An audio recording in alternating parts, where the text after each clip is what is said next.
Welcome to another simple invest video. So today we'll do an analysis for 21st trading day of 21st December 2020. Okay, so this trading day has not ended for me yet, but my trading activity is already ended. So yeah, no longer going to place any more trades for today. So I'm just going to record this video and analyze what the trades I've made so far for today. So okay, let's look back on when the day started. So this was a Monday, and you can see this significant gap in pricing here. So this previous 18th of December was a Friday, and obviously there's some pre-market trading, I guess, from either other markets or other banks and so on, other major market moves over through the weekend or right before market opening, and this resulted in a price gap. So you can see that this was a drop here before the market closed, and there was a sharp up spike here, which eventually balances itself out. So sometimes you'll notice that when there's a gap in between market closing and market opening, sometimes the gaps will fill up.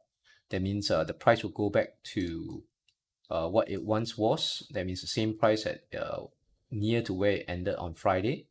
But this filling up with gaps it's an observation, but it's not 100% thing. The exact probability of how often the gaps fill, you can probably study it, maybe have a trading strategy revolving around it. But I'm sure that I've observed such trading gaps before, and it doesn't fill themselves up 100% of the time. But it's also not a very high probability of them filling up. So I'm not too sure. I haven't done a lot of intensive study on it, but you can do it if you're interested in trading this kind of price gaps. Okay, anyway, so I saw a price gap, and this means that my support and resistance level is very far and wide. So as the price fluctuate between this support, this resistance and this support level, I didn't enter any trades until, so this was almost a short signal. It almost broke through the support level, but it didn't, which is a good thing. I didn't enter a trade there until, when did I enter a trade? Until finally here. So this was actually not a very strong buy signal, but I think either I wasn't paying attention, or maybe I was too eager to place it straight, because this is a significant resistance level, and price has not broken above this significant resistance level here. It has broken this resistance level, which is from like a few hours ago, but it is not a very strong resistance level. So I got punished for this, for entering this trade too eagerly, too early, and I got stopped out. So yeah, that was a mistake of mine. So now we see that this price bar here almost closes above the resistance level, almost. Then it goes back down. You can see that this resistance level is quite strong. So we're waiting for the price to break out of this. And finally it does. You can see that the candle closes above this resistance level, which is formed by this 1 point, 2 point, and 3 point. Of course, this could be one, you can consider this a certain resistance level as well, but I use this level because there's 1 point, 2 point, and 3 points here. So this is a more significant resistance level in my view as well, in my opinion. So the candle price broke through above this candle, which is a signal to buy, and I entered. And it was pretty smooth sailing. Once I entered this trade, you can see that, okay, it wasn't that smooth sailing. So it went up 100 over points, and then it immediately swung down. So I almost got stopped out from my 50 point stop loss target. Almost. It swung to like 41, 43 points against me. But my stop loss held. It didn't get triggered. And eventually the price went up again. And I think my take profit kicked in around here. Yeah, 200 points take profit. So I took profit around here. Okay, so that was it. So ideally so there was one loss and one win. Ideally I shouldn't enter any trades if it is on the same uptrend. But at the same time, I was monitoring other charts. I was monitoring the USD Canadian dollars and the Euro USD as well. And this particular day had a lot of very big price moves because, as you can see, the USD Canadian dollars. Okay, let me disable this auto tracking. The USD Canadian dollar started from here, 1.27973, and it swung up 500 points in one move. Then it trended sideways flat for a few hours, and then it swung up for another huge move of 450 points. Trended sideways for a little bit, and then it swung up again. So for another like 700 points move. So I missed out on these first two moves because I didn't do any back testing on the USD Canadian dollar, so I wasn't very confident in trading it.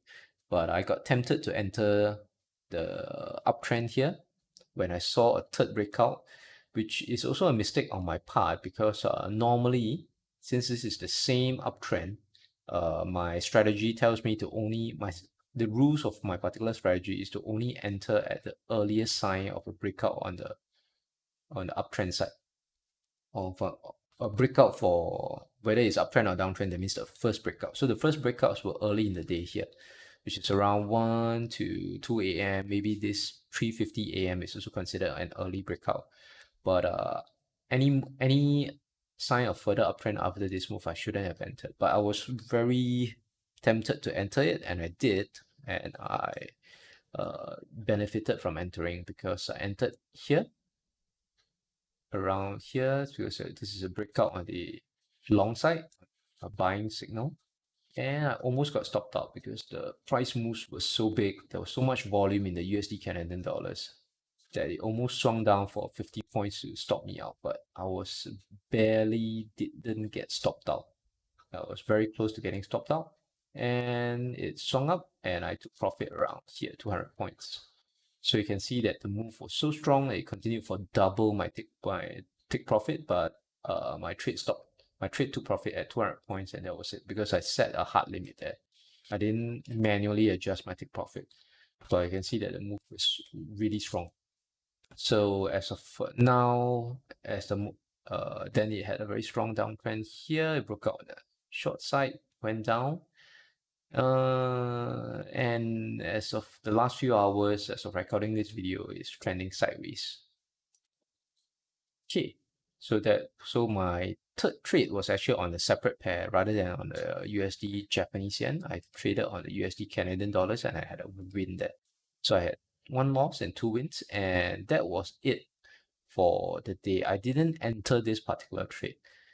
So I told myself that, okay, I have two wins of 200 points and I have one loss of 50 points. That's enough trading. That's enough profits for today. So I didn't want to take any further risks of a further loss, and I didn't place any further trades. But I did notice this one. That means I was watching this trade develop, but I did not enter it. And I kind of regretted not entering it. But then again, I'm already profitable for today, so not a big loss, but this was another potential 200 points of profit. So you can see here that the price charts for USD Japanese yen trended sideways, right? It's like hovering. This is a little bit of a bear wedge. That means there is this support level here. So the price tested this once, twice, two times. Price tested support level two times, and you can see that the top price of each wave, that means a wave here, this is the top price, kept getting lower. So there's a wave up and it went down again. So this is lower than this, and then there's another wave up and then it went down again. So the price kept getting lower. So this is like a bearish wedge. This is a triangle formation, but it is a bearish signal. That means it's a signal that the price might be going downtrend. And when the candle finally broke through, the candle closed beneath this wedge, this is quite a strong short signal, a strong sell signal or short signal. And if I entered this trade, I would have taken profit 200 points about maybe an hour ago, right? At the moment of recording this video. So, but I didn't enter this trade, so this is not considered a winning trade for me. So overall, I ended the day on 1 loss and 2 wins. I could have potentially had a third win, but I didn't enter this trade. So I don't know whether it's good or bad. I consider it bad because I wasn't. If I'd been a little bit more greedy, yes, I would have profited another 200 points. But at the same time, I didn't want to overtrade, so I'm trying to limit my daily trades to about 3 to 4 trades per day, so that I don't pay too much commissions to the broker.